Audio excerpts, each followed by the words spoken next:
মাজারের উপর হামলা হচ্ছে, মন্দিরে হামলা হচ্ছে, মসজিদে হামলা হচ্ছে, স্কুল কলেজ ইউনিভার্সিটি মাদ্রাসা জবরদখল হচ্ছে, অফিস আদালত জবরদখল হচ্ছে, রাষ্ট্র দলীয়করণ হচ্ছে, স্বাধীনতা নাই, বাক স্বাধীনতা নাই, মিডিয়া জবরদখল করা হচ্ছে। আমরা যারা নিবন্ধিত গণতান্ত্রিক এবং স্বৈরতন্ত্র বিরোধী মানবিক রাজনীতি আছি আমরা এবং আর অন্যান্য দল, তাদের অধিকার হরণ করা হচ্ছে। ক্ষমতার বলে রাষ্ট্রীয় কোষাগার লুট করে, রাষ্ট্রীয় প্রোটোকল ব্যবহার করে নিজেরা দল তৈরি করে আবার বস্তুবাদী জাতীয়তাবাদী রাজনীতি এবং জঙ্গিবাদী রাজনীতি চাপিয়ে দেওয়ার চেষ্টা করা হচ্ছে। বৈষম্যের নামে, বৈষম্য দূর করার নামে আরো হাজার গুণ বেশি বৈষম্য তৈরি করা হচ্ছে। কোটা দূর করার নামে নিজেরা এখন সারা দেশের সবকিছুকে নিজেদের গোষ্ঠীগত কোটাকরণ করে ফেলছে।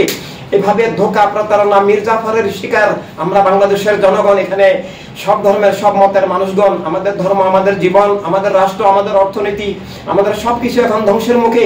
আমরা দেখতে পাচ্ছি যে সেনাবাহিনীকে ব্যবহার করে, বিভিন্ন বাহিনীকে ব্যবহার করে ক্ষমতার বলে বর্তমান সমন্বয়ক চক্র এনসিপি নামে বিভিন্ন জায়গায় সভা সমাবেশ করছে, দাঙ্গা সংঘাত সৃষ্টি করছে। অথচ আমাদেরকে সভা সমাবেশ করতে দেওয়া হচ্ছে না। আমরা বিগত আওয়ামী লীগের বিরুদ্ধে আমরা শান্তিপূর্ণভাবে সংগ্রাম করেছি 15 বছর। আওয়ামী লীগের অধীনে আমরা নির্বাচনে যাই নাই। আওয়ামী লীগের যে নির্বাচন ছিল, সেই নির্বাচন আমরা প্রতিরোধ করার চেষ্টা করেছি আইনগতভাবে এবং রাজনৈতিকভাবে।